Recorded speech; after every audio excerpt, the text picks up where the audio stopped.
भारताने पाकिस्तानला अभिनंदनाचं पाठवलेलं पत्र मात्र हे केवळ पाकिस्तानचा खोटारडेपणा या पत्रातून सुद्धा या पत्राच्या माध्यमातून पुन्हा एकदा उघड झालेलं आहे। हे केवळ अभिनंदनाचं पत्र नसून भारतानं आपल्याला चर्चेसाठी प्रस्ताव दिला असा दावा पाकिस्तानने केला।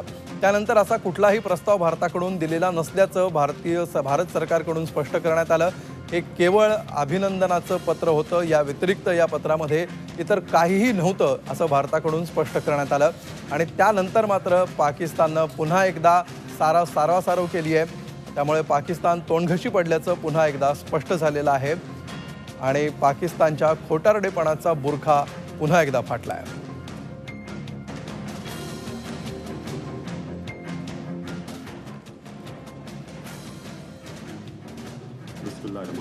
भारतीय परराष्ट्र खात्याने हा खुलासा केलेला आहे। पाकिस्तानमध्ये नव्या सरकारची स्थापना झाल्याबद्दल अभिनंदन करणारं पत्र भारताच्या वतीने पाठवण्यात आलेलं होतं। मात्र भारताकडून पंतप्रधान मोदींकडून चर्चेचं आमंत्रण देण्यात आलं असा दावा पाकिस्तानकडून करण्यात आला। त्यानंतर भारताने हे केवळ अभिनंदनाचं पत्र होतं असं स्पष्टीकरण केलं आणि त्यानंतर मात्र पाकिस्तानने हे मान्य केलं की हो, हे केवळ अभिनंदनाचं पत्र होतं आणि त्यामुळे पाकिस्तानने स्वतःच केलेला चर्चेचा दावा खोटा ठरलेला। आणि याविषयी आपण अधिक चर्चा करूया। आमचे प्रतिनिधी रामराजे शिंदे सध्या आपल्या सोबत आहेत। रामराजे, पहिल्यांदा पाकिस्ताननी चर्चेला बोलवल्याचा दावा केला, मात्र त्यानंतर भारताकडून स्पष्टीकरण होताच पुन्हा एकदा पाकिस्ताननी घुमजाव करत आपला इतिहासच पुन्हा एकदा गिरवलेला आहे असं आपल्याला म्हणायला हवं। काय घडले नेमकं या पत्राच्या बाबतीत?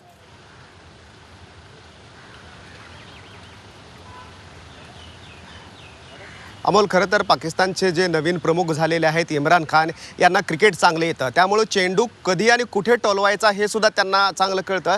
परंतु यावेळेस स्वतः इम्रान खान हेच क्लीन बोल्ड झालेले आहेत, कारण भारताकडून केवळ शुभेच्छेचं पत्र गेलेलं आहे, परंतु तिथल्या परराष्ट्र मंत्र्यांनी शुभेच्छा नव्हे तर चर्चेचं विनंती केल्याचं सुद्धा सांगण्यात आलेलं आहे। आणि त्यानंतर या संपूर्ण खुलाशानंतर भारतानं सुद्धा आपली भूमिका जी आहे ती स्पष्ट केलेली आहे। केवळ शुभेच्छाचं पत्रक आहे ते आणि कोणत्याही चर्चेचं ते पत्रक नाही आहे, त्यामुळे स्पष्ट करण्यात आलेले आहे। खरं तर पाकिस्तानचं आता नवीन सरकार स्थापन झालेलं आहे, नवीन प्रमुख झालेले आहेत इम्रान खान। अशा वेळी सुरुवातीलाच एवढा वाद निर्माण होणं म्हणजेच की इम्रान खान यांची मॅच्युरिटी किती आहे हे दिसून येते आणि आंतरराष्ट्रीय स्तरावरचे मुद्दे कसे हाताळतात हे याचं एक बालिश जे उदाहरण आहे ते त्यांनी समोर स्पष्ट केलेलं आहे, समोर आणलेलं आहे। इम्रान खान हे सत्ता पालट करून आलेले आहेत, मात्र भारतासोबतचे संबंध हे कशा प्रकारे प्रस्थापित करणं गरजेचं आहे, डिप्लोमॅटिक पद्धतीनं आणि चर्चेनं सोडवणं गरजेचं आहे हे माहिती असूनसुद्धा अत्यंत खालच्या पातळीवर जाऊन नवीन काहीतरी माहिती समोर आणून पुन्हा गोंधळ निर्माण करण्यात आलेला आहे आणि यामुळे भारत आणि पाकिस्तान या दोन्ही देशातले संबंध जे आहेत ते दुरावणारच आहेत। त्यामुळे एक मॅच्युरिटी दाखवणं गरजेचं होतं इम्रान खान यांना आणि जे चुकीचं वक्तव्य परराष्ट्र मंत्र्यांकडून करण्यात आलेलं आहे ते वक्तव्य मागे घेणं गरजेचं आहे, मात्र ते सुद्धा केलेलं नाही। आणि म्हणूनच भारतानं पुन्हा एकदा स्पष्ट केलेलं आहे की चर्चा कोणतीही होणार नाही। आणि ही चर्चा कधीपासून बंद झालेली आहे अमोल, तर 2016 सप्टेंबर 2016 पासून ही चर्चा बंद झालेली आहे। उरीमध्ये जो हल्ला झाला होता त्यानंतर कोणतीही चर्चा पाकिस्तानशी करण्यात आलेली नाही आणि भारतानं सुद्धा कोणता अशा प्रकारचा प्रस्ताव पाठवण्यात आलेला नाही। मात्र आता जे खोटं वक्तव्य केलं जातंय, बेताल जे वक्तव्य केलं जातंय त्यामध्येच त्या ट्रॅपमध्ये स्वतः पाकिस्तान अडकतंय हे स्पष्ट होतंय। भारतानं वेळीच भूमिका स्पष्ट केली, त्यामुळं पाकिस्तानचा जो खोटा जो चेहरा होता तो जगासमोर आलेला आहे अमोल। धन्यवाद रामराजे या सविस्तर माहितीबद्दल। पाकिस्ताननी पुन्हा एकदा चर्चेचा दावा जरी केलेला असला तरी सुद्धा अशा प्रकारे कुठलाही चर्चा होणार नाही याची भूमिका भारताने घेतलेली आहे। आणि याविषयी आता आपण अधिक माहिती घेऊया, अधिक याविषयी चर्चा करूया। आपल्याबरोबर आहेत माजी परराष्ट्र सचिव सुधीर देवरे। देवरे सर, का अशा प्रकारचा दावा पाकिस्तानकडून करण्यात येत असेल जो इतक्या सहजपणे पुन्हा एकदा उघड पडलेला आणि पाकिस्तानला पुन्हा तोंडघशी पडावं लागलंय? चर्चेचा प्रस्ताव आल्याचा दावा पाकिस्तानचे परराष्ट्र मंत्री करतात आणि त्यानंतर भारताकडून खुलासा आल्यानंतर हे केवळ अभिनंदनाचं पत्र होतं हे मान्य करतात। काय नेमकं धोरण याच्या पाठीमागे असू शकेल? पाकिस्तानचा याच्यामध्ये हेतू असा दिसतोय की आम्ही भारताबरोबर संबंध चांगले सुधारण्याच्या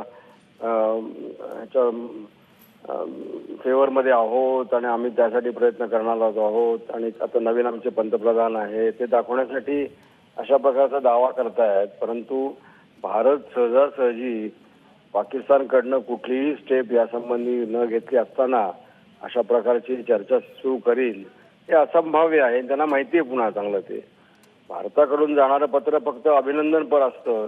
जेव्हा त्या देशामध्ये नवीन पंतप्रधान आता नियुक्त झालेले आहेत अशा प्रसंगी ते शिष्टाचाराला अनुसरून असे पत्र असतं नेहमी. पण त्याचा अर्थ असा नाही की आपण लगेच त्यांची सगळी आधीची भूमिका आणि त्यांची कृत्य विसरून लगेच त्यांच्याबरोबर दुसऱ्या दिवसापासून चर्चा करायला लागू. म्हणजे असं काहीतरी पाकिस्तानने असं दावा करणं म्हणजे सुद्धा एक प्रकारच्या म्हणून मॅच्युरिटीचेच हे आहे. असं कसं असं करता येईल? खरं आहे. हे प्रगल्भता नसल्याचं लक्षण आहे अशा प्रकारचं मत आपण व्यक्त केलं आहे. धन्यवाद देवरे सर. झी 24 तासला आपण ही प्रतिक्रिया दिली त्याबद्दल.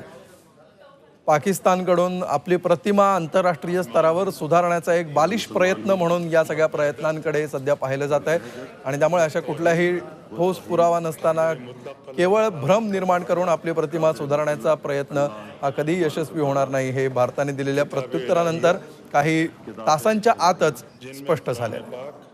जिनमें कुरान पाक खातिमुल कुतुब है, खातमुल कुतुब है, नबुव्वत